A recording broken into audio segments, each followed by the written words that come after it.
Welcome to Climate Quickies, bite-sized nuggets of climate goodness from our TEDxLondon experts in under 5 minutes. In this week's Climate Quickie, we hear from Jessica Kleczka, climate psychologist, activist, educator and writer. Jessica had her light bulb moment working at a green think tank. Whilst writing an internal news roundup, she realised that the news was more positive than she expected. Fast forward to now, Jessica's Climate Positive News series is a weekly media staple for the climate curious, amassing well over 10,000 reactions every week. Let's head over to Jessica to hear more about how good things are happening every day all around the world. Stay curious. Hiya, I'm Jessica Kleczka. I'm a climate psychologist, activist, educator and writer.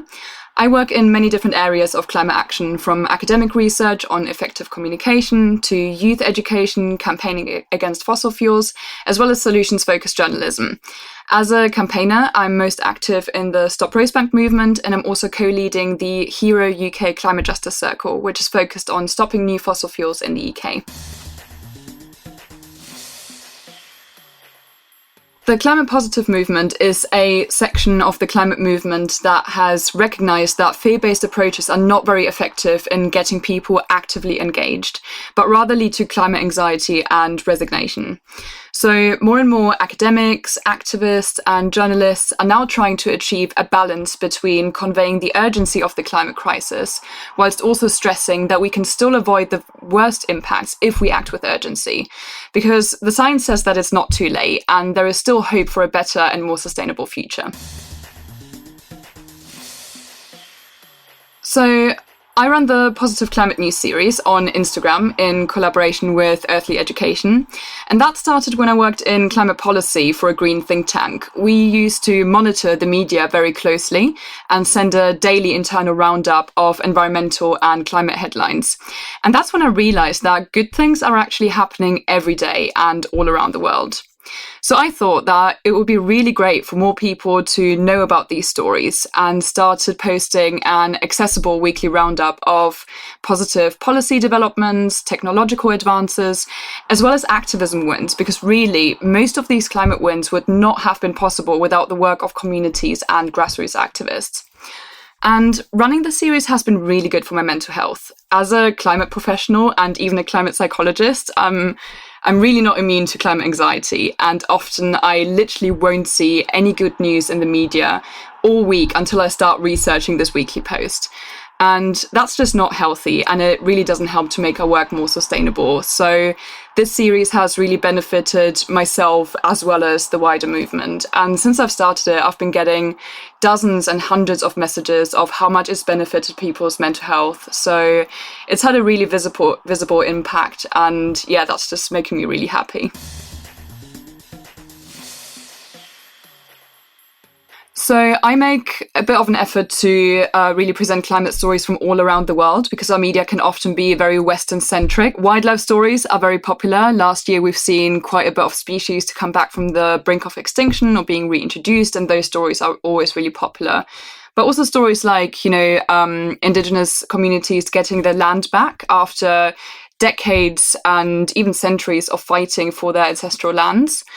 And what I found really surprising is that I thought that the series would be a mix of policy developments and technological advances. But really, a lot of the time we see wins that stemmed from activists organising against destructive industries, and they're being really, really successful. And it's really important to me that this series is not just there for the feel-good factor. What I really want to achieve is people getting actively engaged in their communities and joining climate groups, because that's how we can make more of these positive stories happen in the long term. So there is a hugely negative media bias when it comes to climate, to the point where we often don't hear about the things that have gone right. And that makes people feel really helpless and demotivates them really, because hope and joy are such important things to have in the climate movement.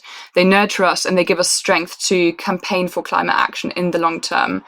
And while it's really important to stress that the climate crisis is the biggest challenge humanity is facing, and it is affecting people's lives and livelihoods right now, there is still hope.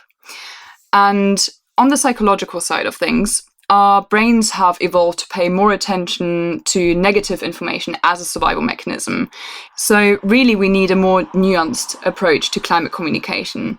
Last year, I did some research with Imperial College London and Greener and Cleaner, which is a charity and community hub in South London. So we did an evidence review of effective climate communication and found that while negative information is really good at grabbing our attention because it tends to be very alarmist and very urgent, solutions-focused communication is actually a lot better at getting people directly involved and engaged in their communities and activist groups.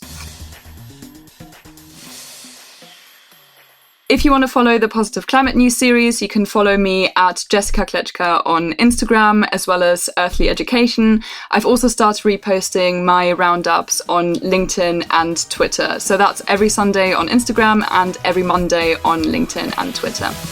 Thanks for listening to this quickie. This episode was created by our superstar podcast team at TEDxLondon. Until next time, Stay curious.